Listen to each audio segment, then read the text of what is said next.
Welcome back to Stokehaven.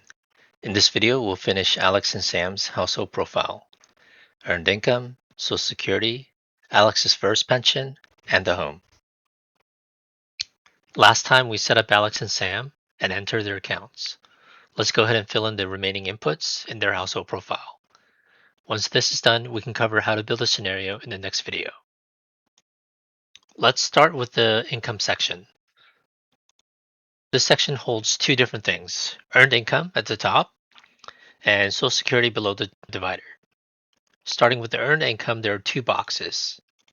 The difference between them matters. Gross is Alex's base salary before anything comes out. The engine uses it to calculate federal and state tax and to build AGI. AGI is what decides how much Social Security gets taxed later and whether Alex and Sam hits Medicare IRMA surcharges.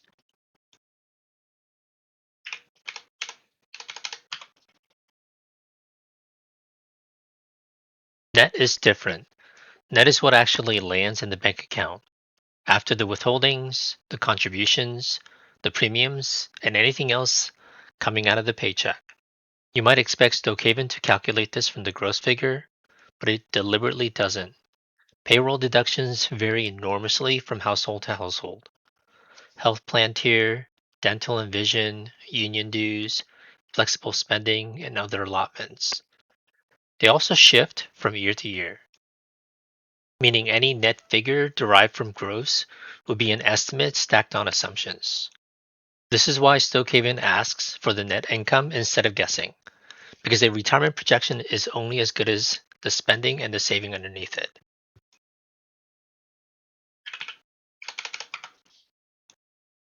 As you can see from Alex's input, the gap is wide, and it should be.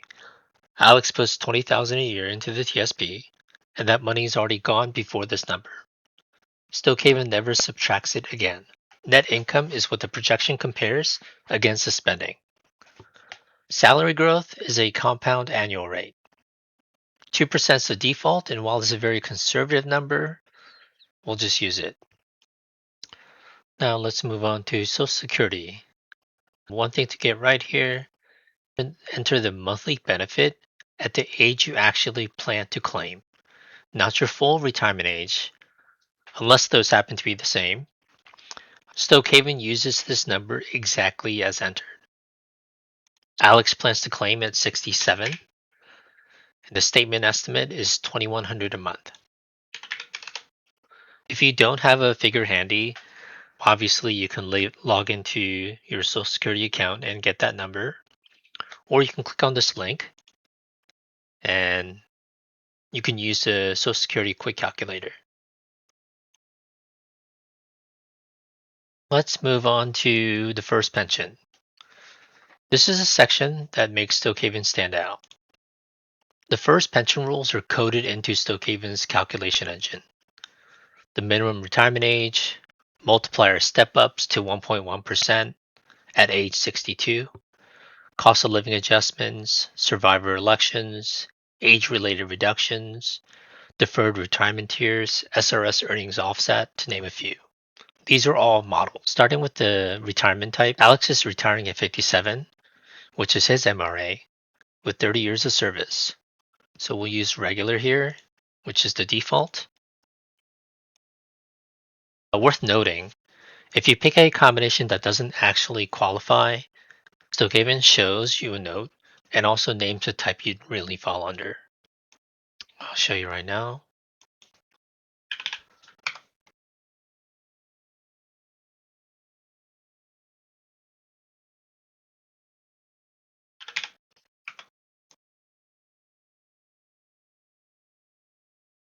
As you can see, it also calculated the annuity penalty for retiring early. Okay, so let's actually set that back.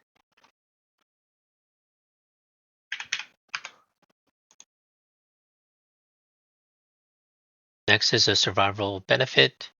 We're going to set that to full.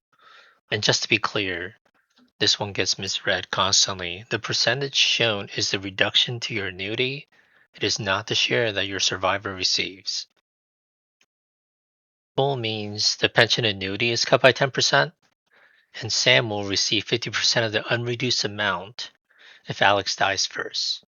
And that's the election they want. I3 is the average of the highest 3 consecutive years of Alex's salary. No overtime, no bonuses.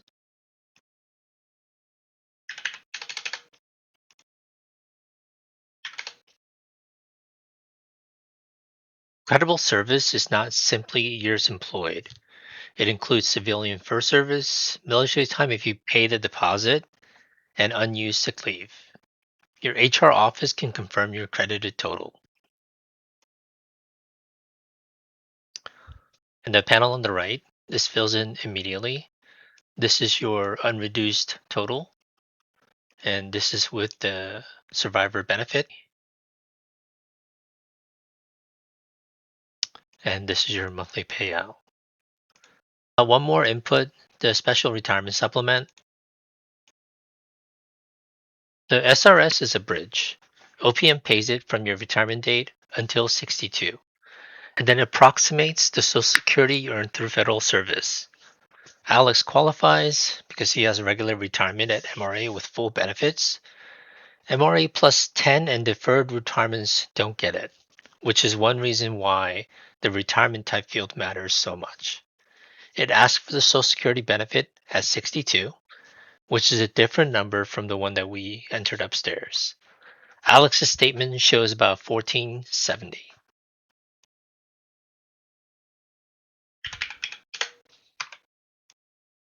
If you work after retiring, earnings above the annual limit reduce the supplement. Stokhaven handles that automatically. Sam is private sector, so this goes quicker. Same logic, gross drives tax, that drives spending coverage.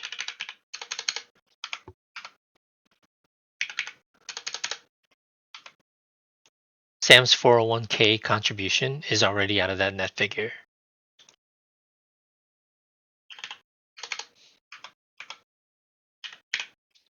Sam will also claim at 67, and the FERS section stays off because Sam has no federal pension, so there's nothing to model there. Last piece is the primary residence.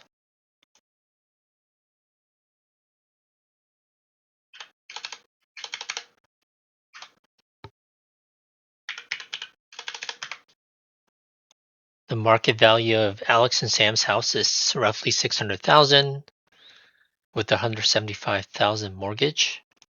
Stokhaven gives you a slider which you can use to estimate realtor and closing costs, which defaults to around 9%, but you can set it to whatever you want, up to 10%. Adjust it if your market runs differently. And this is the walkaway estimate, 600,000 minus 54,000 in selling costs, minus the 175,000 for the mortgage, which equates to 371,000 tied up in equity. Pay attention to this note underneath because it is important. Home equity is not included in your projection, not as an asset, not as income. This is deliberate. You live in the house, it isn't a spendable balance, and treating it like one is how people talk themselves into plans that don't work. If you intend to actually sell and downsize, that gets modeled as a one-time event on the projection page, and we'll cover it later in the series. If you wanted to see your net worth, including your home equity, you can toggle this on, and you can see it there. Let's go ahead and save this. And that's the entire household profile. That covers income, Social Security, first pension, and the home. In the next video, we'll create Alex and Sam's first scenario and run a projection. We'll see you there.